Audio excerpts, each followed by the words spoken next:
Hi friends, ഞങ്ങൾ ഇന്നലെ Vaikuntha ഹിൽസിലെ ഇസ്കൺ temple കാണാൻ പോയിട്ടാ. കുറേ കാലമായി ഞങ്ങൾ വിചാരിക്കണു പോകണമെന്ന്. അപ്പോൾ ഇപ്പോൾ വെക്കേഷനൊക്കെ ആയപ്പോഴത്തേക്കും എൻ്റെ ഫ്രണ്ട്സൊക്കെ കുറച്ച് പേരൊക്കെ ഫ്രീ ഒക്കെ ആയി. അപ്പോൾ നമ്മളെല്ലാവരും കൂടി പ്ലാൻ ചെയ്ത് പോയി. 5 പേരെ ഉണ്ടായിരുന്നുള്ളൂ കേട്ടോ. ബാക്കിയുള്ളവർക്ക് എന്തൊക്കെയോ തിരക്കൊക്കെ ഉണ്ടായിരുന്നു. അപ്പോൾ അങ്ങനെ ഞങ്ങൾ 5 പേരും കൂടി ധന്യ, ഷീബ, രഞ്ജിനി, മഞ്ജു, പിന്നെ ഞാനും. അങ്ങനെ ഞങ്ങൾ ഒരു 9:30 ആയപ്പോൾ ഇറങ്ങി. ഒരു 10-10:30 ആയപ്പോൾ അവിടെ എത്തിയിട്ടോ. വലിയ തിരക്കൊന്നും ഉണ്ടായിരുന്നില്ല. നല്ല സ്പേഷ്യസ് ആണ് അവിടുത്തെ പാർക്കിങ്ങൊക്കെ. എല്ലാം നല്ല സൗകര്യമുള്ള അമ്പലമാട്ടോ. ഇസ്കോണിൻ്റെ അല്ലേ, അപ്പോൾ എന്താണെങ്കിലും ഒരു അതിൻ്റേതായ ഒരു ഫെസിലിറ്റീസ് നമുക്ക് പ്രതീക്ഷിക്കാം അവിടെ ചെല്ലുമ്പോൾ. അങ്ങനെ ഞങ്ങൾ കാർ പാർക്ക് ചെയ്ത് പയ്യെ നടന്നു. കുറേ സ്റ്റെപ്സ് ഉണ്ട്. ഇത് ഹില്ലിൻ്റെ ടോപ്പിലായതുകൊണ്ട് തന്നെ സ്റ്റെപ്സ് ഒത്തിരി ഉണ്ടായിരുന്നു കേട്ടോ. ആദ്യമൊക്കെ ഭയങ്കര ഉത്സാഹത്തിലൊക്കെ കയറി കേട്ടോ. പിന്നെ കുറച്ച് കഴിഞ്ഞപ്പോഴത്തേക്കും ആകെ ടയർഡായി. ഞാനും രഞ്ജിനിയൊക്കെ പയ്യായി കയറ്റമൊക്കെ. മറ്റവരൊക്കെ ഓടിക്കയറുന്നുണ്ടായിരുന്നു. അങ്ങനെ ഞങ്ങൾ ടോപ്പിലെത്തി കഴിഞ്ഞപ്പോഴാണ് അതിൻ്റെ ഒരു ഭംഗി നമുക്ക് കാണാൻ കഴിഞ്ഞത് ട്ടാ. അമ്പലം എന്നല്ല, ബാക്കിയുള്ള സറൗണ്ടിങ് ഏരിയാസ്, എന്താ പറയുക, ബാംഗ്ലൂർ സിറ്റി കംപ്ലീറ്റ് കാണാൻ പറ്റും അവിടെ നിന്നുകൊണ്ട്. എന്തോരം കെട്ടിടങ്ങളാണോ ബാംഗ്ലൂരിൽ. അപ്പോൾ അവിടെ നിന്ന് ഇങ്ങനെ ഞാൻ ആലോചിക്കുകയായിരുന്നു, ദൈവമേ ഇത്രയും ആൾക്കാർ ഇവിടെ താമസിക്കുന്നുണ്ടോയെന്ന്. അത്രയും ബിൽഡിങ്ങുകളാണ്. ഫ്ലാറ്റ്സുകൾ വേറെ.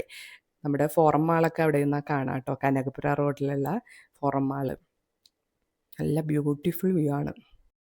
അവിടെ നിന്ന് കുറച്ച് ഫോട്ടോസും വീഡിയോസും ഒക്കെ എടുത്തിട്ട് ഞങ്ങൾ ദർശനത്തിന് കയറി. ഇവിടെ ഇങ്ങനെ ആരോ മാർക്കൊക്കെ ഇട്ട് കൊടുത്തിട്ടുണ്ട്. അപ്പോൾ ആ വഴിയെ തന്നെ നമ്മൾ പോകണം കേട്ടോ. അപ്പോൾ ക്യൂ ഒക്കെ ഉണ്ടാകുമ്പോൾ ഇതിലേക്ക് ഇങ്ങനെ ക്യൂ തന്നെ ആയിരിക്കും എന്നാണ് പറഞ്ഞത്. ഞങ്ങൾ ചെന്ന സമയം നല്ല അടിപൊളി സമയമായിരുന്നു. ആരും തന്നെ ഉണ്ടായിരുന്നില്ല. ഇവിടെയെന്ന് വെച്ചാൽ ആളുകളൊക്കെ അമ്പലങ്ങളിലൊക്കെ വന്നത് 12 മണിയൊക്കെ കഴിയുമ്പോഴൊക്കെയാണ്. നമ്മുടെ നാട്ടിൽ അങ്ങനെയല്ലല്ലോ. 11 മണിയാകുമ്പോൾ അമ്പലം അടക്കും, രാവിലത്തെ പൂജയൊക്കെ കഴിഞ്ഞ്. പക്ഷെ ഇവിടെയൊക്കെ അമ്പലം തുറക്കണത് ഈ സമയത്തൊക്കെ ആയിരിക്കും. പ്രത്യേകിച്ച് ഇതുപോലുള്ള വലിയ വലിയ അമ്പലങ്ങൾ. അവിടെ ടൈമിങ് ശരിക്കും 4:30 തുടങ്ങി 5 AM, 7:15 AM ടു 12:40 PM. പിന്നെ ഈവനിങ് 4:15 PM ടു 8 PM അങ്ങനെയൊക്കെയാണ്. പിന്നെ സാറ്റർഡേ, സൺഡേ അല്ലെങ്കിൽ ഹോളിഡേയ്സിലൊക്കെ കുറച്ച് വേരിയേഷൻ ഉണ്ടാവും ടൈമിങ്ങിൽ. കുറച്ചധികം സമയമൊക്കെ ഉണ്ടാവും എന്നാണ് പറഞ്ഞത്. ഇത് 2022 ജൂണിൽ ഇനാഗുറേറ്റ് ചെയ്തതാണ് ഈ ക്ഷേത്രം. നമ്മുടെ ബഹുമാനപ്പെട്ട മുൻ രാഷ്ട്രപതി ശ്രീ രാംനാഥ് കോവിന്ദ് അദ്ദേഹമാണ് ഇത് ഇനാഗുറേറ്റ് ചെയ്തത്.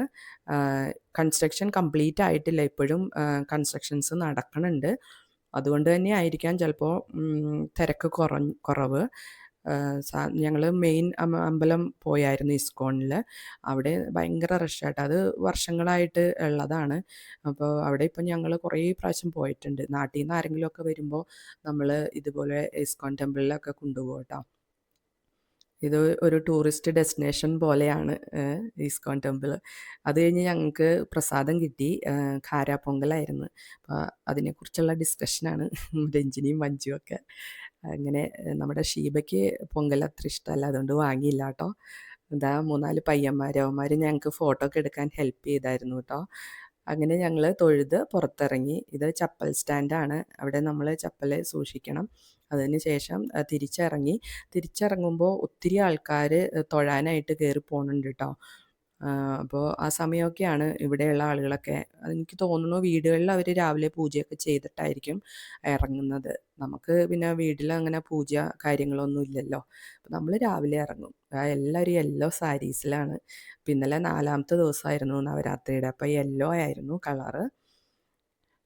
ഇത് പാർക്കിങ്ങിൽ ഞാൻ അങ്ങോട്ട് കയറിയപ്പോൾ കണ്ടില്ലായിരുന്നു കേട്ടോ. തിരിച്ചിറങ്ങിയപ്പോഴാണ് കണ്ടത്. പിന്നെ അവിടെ നിന്നുകൊണ്ട് കുറച്ച് ഫോട്ടോസൊക്കെ എടുത്ത്. നമ്മുടെ മെയിൻ എൻ്റർടൈൻമെൻറ്റ് എന്ന് പറഞ്ഞാൽ ഇതാലോ, ഫോട്ടോസ് എടുക്കുക എന്നുള്ളത്. അങ്ങനെ കുറച്ച് ഫോട്ടോസൊക്കെ എടുത്ത് ഞങ്ങൾ തിരിച്ച് RR നഗർ വന്ന് സീതാരാം എന്ന് പറയുന്ന ഒരു രാജസ്ഥാൻ റെസ്റ്റോറൻ്റ് ഉണ്ടായിരുന്നു. അപ്പോൾ നല്ല റിവ്യൂ ഒക്കെ ആയിരുന്നു കേട്ടോ. പിന്നെ നമ്മുടെ രഞ്ജുവും പറഞ്ഞ നല്ല സൂപ്പർ ഫുഡാണ് എന്ന്. അങ്ങനെ കയറി. പക്ഷേ രഞ്ജു പോയ ദിവസം നല്ല അടിപൊളി ഫുഡായിരുന്നു. പക്ഷേ ഇന്നലെ ഞങ്ങൾ ചെന്നപ്പോൾ എന്താണെന്നറിയില്ല, ഫുഡ് അത്ര പോരായിരുന്നു. ഞങ്ങൾക്ക് ആർക്കും തന്നെ അത്ര തൃപ്തിയായില്ല കേട്ടോ. അപ്പോൾ വെജ് തന്നെ, നവരാത്രി ആയതുകൊണ്ട് വെജൊക്കെ ആയതുകൊണ്ട് ഒരു വെറൈറ്റി പിടിക്കാമെന്ന് ഓർത്ത് രാജസ്ഥാൻ സ്റ്റൈല് ഞങ്ങൾ ട്രൈ ചെയ്തതാണ്. ഈ ചാറ്റ് മാത്രമേ എനിക്ക് ഇഷ്ടമായുള്ളൂ. പിന്നെ കുറച്ച് സ്വീറ്റ്സ് ഉണ്ടായിരുന്നു, അതും കുഴപ്പമില്ലായിരുന്നു. ബാക്കി ഡിഷസ് ഒന്നും അത്ര പോരായിരുന്നു കേട്ടോ. അപ്പോൾ എൻ്റെ റിവ്യൂ എന്ന് പറയണത് 10-ലൊരു 4 ഒക്കെ ഉള്ളൂ കേട്ടോ. ഇത് രാജേശ്വരി നഗറിലാണ് ഈ റെസ്റ്റോറൻറ്റ്. ചിലപ്പോൾ എല്ലാവർക്കും ഒരേ ടേസ്റ്റൊക്കെ ആയിരിക്കില്ലല്ലോ, ചിലവർക്ക് പിടിക്കുമായിരിക്കും. ഇപ്പം ഞങ്ങൾ 5 പേര് പോയതിൽ 5 പേർക്കും പല അഭിപ്രായമായിരുന്നു. ഷീബയ്ക്ക് ഇതും പിടിച്ചില്ല കേട്ടോ. ഷീബയ്ക്ക് പിന്നെ കണ്ണൂർക്കാരി ആയതുകൊണ്ട് നോൺ വെജിനോടാണ് താല്പര്യം. പിന്നെ എല്ലാവരും സജസ്റ്റ് ചെയ്തുകൊണ്ട് ആൾ വന്നൂന്നേ ഉള്ളൂ കേട്ടോ. അങ്ങനെ ഞങ്ങൾ അവിടെ നിന്ന് ഫുഡൊക്കെ കഴിച്ച് തിരികെ രഞ്ജിനീനെയും മഞ്ജുവിനെയും അവരുടെ വീടുകളിൽ ഡ്രോപ്പ് ചെയ്തിട്ടാട്ടോ പോകുന്നത്. അപ്പോൾ ഞങ്ങൾ രാജേശ്വരി അമ്പലത്തിൻ്റെ അതിലെയാണ് പോയത്. 1 മണി കഴിഞ്ഞായിരുന്നു, 1:30 ആയിരുന്നു. കുറച്ച് മഴയൊക്കെ തുടങ്ങിയായിരുന്നു. എന്നിട്ടും അമ്പലത്തിൽ നല്ല തിരക്കായിരുന്നു. എനിക്ക് തോന്നുന്നു നവരാത്രി ആയതുകൊണ്ടായിരിക്കാം ഈ സമയത്തും തിരക്ക്. ദാ അവിടെയും യെല്ലോ സാരികളാണ്. അപ്പോൾ അങ്ങനെ ഞങ്ങൾ മഞ്ജുവിനെയും രഞ്ജിനീനെയൊക്കെ ഡ്രോപ്പ് ചെയ്തിട്ട് തിരിച്ച് കെങ്കേരിക്ക് പോന്നു കേട്ടോ.